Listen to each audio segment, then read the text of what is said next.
She has not eaten in 3 days.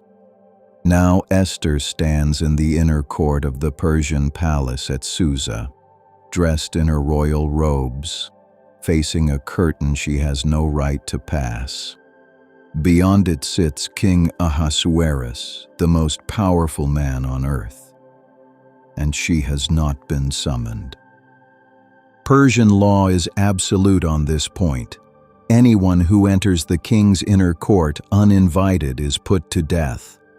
There is no clause for queens, no exception for love. Only one thing can save her: the king lifting his golden scepter before the guards reach her. She steps into view. For a long moment, nothing moves. Then the king's hand rises.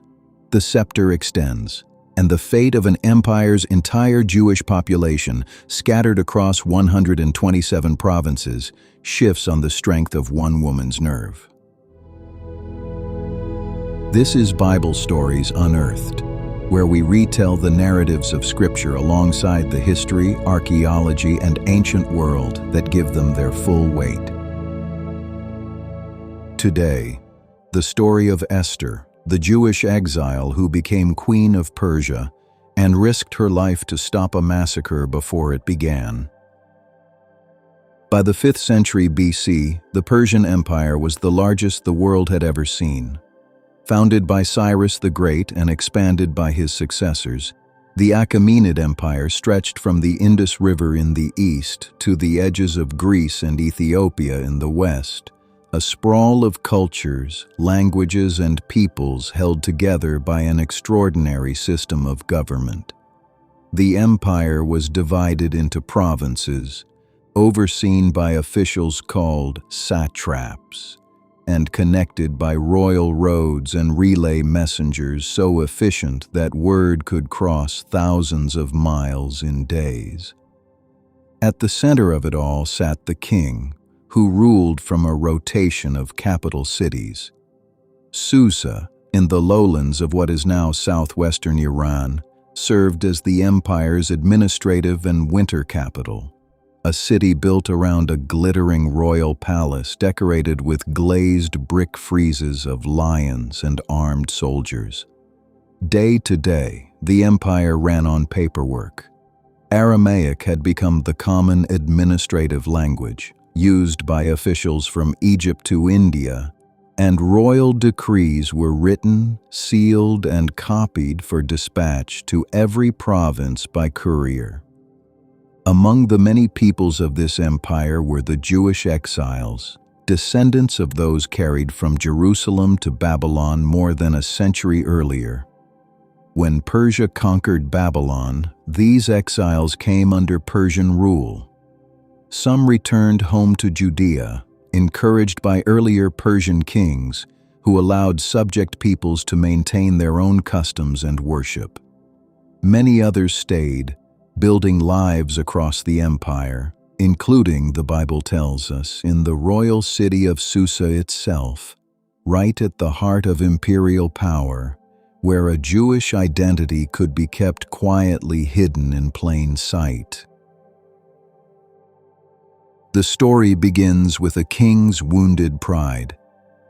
King Ahasuerus, widely identified by historians with Xerxes the First, who ruled Persia from 486 to 465 BC, threw a banquet at Susa that lasted 180 days, putting the full wealth of his kingdom on display for nobles and officials from across the empire.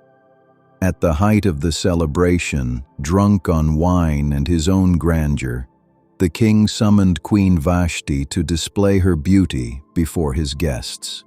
She refused. Furious and fearing her defiance would inspire wives across the empire to disobey their own husbands, his advisors urged him to depose her. Vashti was removed as queen, and a search began for her replacement. Young women from across the empire were brought to the palace to be considered, undergoing a full year of beauty treatments before ever appearing before the king.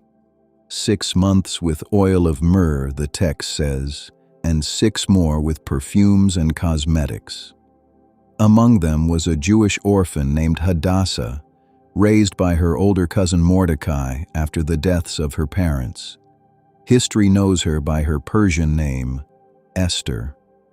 On Mordecai's advice, she kept her Jewish identity hidden from everyone in the palace.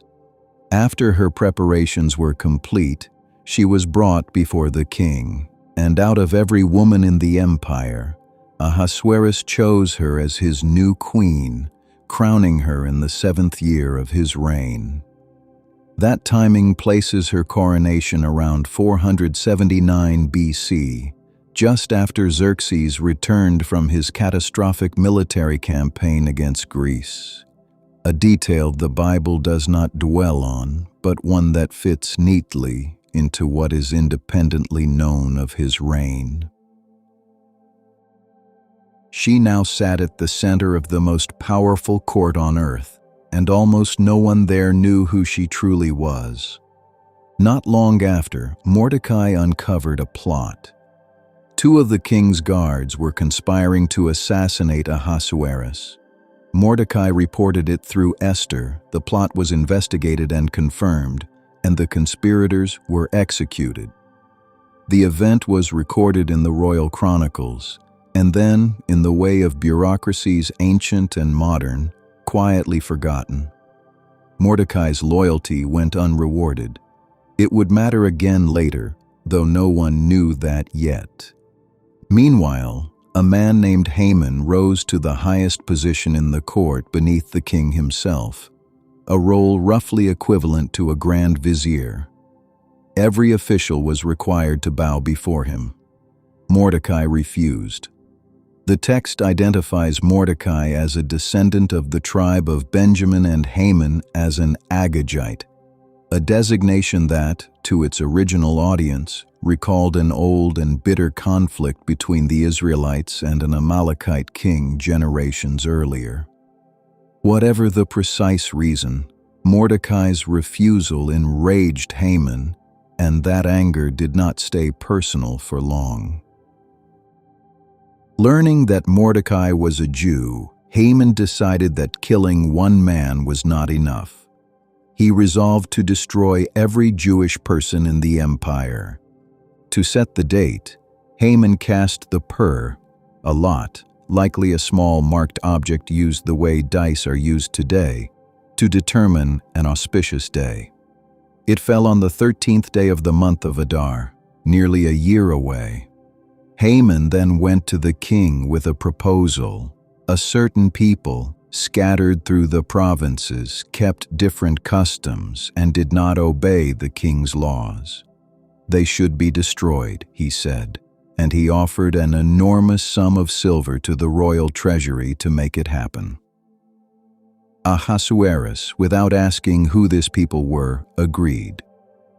Sealed with the king's own signet ring, the decree went out by royal courier to every province of the empire. On the 13th of Adar, the Jewish population was to be annihilated and their property seized. When the decree reached Susa, Mordecai tore his clothes in grief and put on sackcloth, the ancient mark of mourning. Esther, still sealed away in the palace, learned what had happened and sent for an explanation. Mordecai's reply was direct. She had to go to the king and beg for her people's lives. Esther's answer captured the danger of her position exactly. Anyone who approached the king's inner court unsummoned could be executed unless he extended his golden scepter, and she had not been called to him in 30 days. Mordecai's response has echoed for over 2,000 years. Relief for the Jewish people would come from somewhere, he told her, but perhaps she had attained her royal position for exactly this moment. Esther asked the Jewish community of Susa to fast with her for 3 days. Then, she said, she would go to the king, and if she perished, she perished. This is the moment from the opening. Esther approached. The king extended his scepter. Instead of stating her request immediately, Esther invited Ahasuerus and Haman to a private banquet that evening, then invited them to a second banquet the following night as well. Haman left the first banquet elated, certain of his standing with the queen, and stopped on his way home to order gallows built for Mordecai, 75 feet high. That night the king could not sleep. He ordered the royal chronicles read aloud to pass the time, and the reader happened upon the record of Mordecai foiling the assassination plot, never rewarded. Ahasuerus asked what honor had been given to Mordecai for it. None, came the answer. At that exact moment, Haman arrived at the palace to ask permission to hang Mordecai. Before he could speak, the king asked him what should be done for a man the king wished to honor. Assuming the king meant himself, Haman described an elaborate public procession. The king's response must have been devastating. Go and do exactly that for Mordecai the Jew. Haman was forced to lead his enemy through the streets of Susa in honor, proclaiming his praises. That evening, at the second banquet, Esther finally made her request. She revealed that she herself was Jewish, and that a decree existed to destroy her and her entire people, orchestrated by the man seated at the table beside the king. Ahasuerus, enraged, stepped out into the palace garden. When he returned, Haman had fallen across Esther's couch, pleading for his life, and the king, misreading the scene, accused him of assaulting the queen in his own house. Haman was hanged on the very gallows he had built for Mordecai.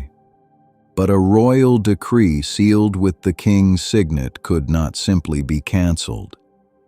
Persian law held that such edicts were irrevocable. Instead, a second decree was issued, granting the Jewish population of the empire the right to defend themselves when the 13th of Adar arrived. When the day came, Jewish communities across the provinces fought back against those who attacked them. Mordecai, now elevated to Haman's former position, recorded what had happened and established an annual celebration, Purim, named for the lots Haman had cast, to be kept by Jewish communities for the rest of their generations, in remembrance of the danger that passed and the deliverance that came. The world the Book of Esther describes lines up remarkably well with what archaeology has uncovered. Excavations at Susa, beginning in the 1880s under French archaeologists Marcel and Jane Dieulafoy, uncovered the remains of the Achaemenid royal palace, including a grand columned audience hall known as the Apadana, built under Darius the First and used by his successors. The excavated palace floor was paved with stone in white, black, and a mottled red and blue, a striking match to the description in Esther of a courtyard paved with marble of red, blue, white, and black. Ahasuerus is widely identified by historians with Xerxes the First, who reigned from 486 to 465 BC, and the empire's vast scope, described in Esther as stretching from India to Kush, or ancient Ethiopia, corresponds closely to the empire's borders as recorded by the Greek historian Herodotus. Some details remain genuinely unresolved. No Persian or Greek source outside the Bible names a queen called Esther, a vizier called Haman, or a Jewish official called Mordecai. Herodotus names Xerxes' principal wife as a mestress, daughter of a Persian noble, a detail that sits uneasily alongside Esther's account. Though Persian kings of this era kept large harems, and scholars have proposed various ways the two records might be reconciled, none of them conclusive. A handful of administrative tablets from the neighboring city of Persepolis mention a treasury official named Marduka, a name some scholars have linked to Mordecai, though the identification remains contested and unproven. Many scholars place the book's composition in the Persian or early Hellenistic period, noting that its structure shares features with other ancient court tales. The exact dating remains an area of ongoing scholarly discussion rather than settled fact. The earliest outside reference to the festival of Purim appears in the Jewish text 2 Maccabees, written roughly 2 centuries later, which mentions an annual Mordecai's Day, confirming the celebration was already a fixed part of Jewish practice by that time, whatever its precise origins. Worth noting, too, the Greek version of Esther preserved in the Septuagint includes 6 additional passages not found in the Hebrew text, among them explicit prayers and direct references to God. Scholars generally date these additions later than the Hebrew original, likely composed or compiled in the Hellenistic period. A reminder that the story kept being retold and reshaped by the communities who treasured it. Esther's story endures because it captures something universal about power and the people who lack it. She entered the palace with no political standing, no army, and a secret she could not safely reveal, and she became the only thing standing between her people and a date already fixed on an imperial calendar. Mordecai's words to her have outlived every Persian king. Perhaps she had come to her position for exactly this moment. It is a question that does not stay inside the ancient world. Every generation faces some version of it. The discovery that an ordinary, unchosen position might carry an extraordinary weight, if only someone is willing to risk it. Esther walked toward a curtain with no guarantee on the other side. Whether anyone in any century would do the same is a harder question than it first appears. If this story has stayed with you, Bible Stories Unearthed has a growing library of e-books that go deeper into the archaeology and history behind the biblical world. You'll find the link to our Amazon author page in the description below. Thank you for being here. This story has been told. Subscribe and return to Bible Stories Unearthed. The book is open. Let's unearth more.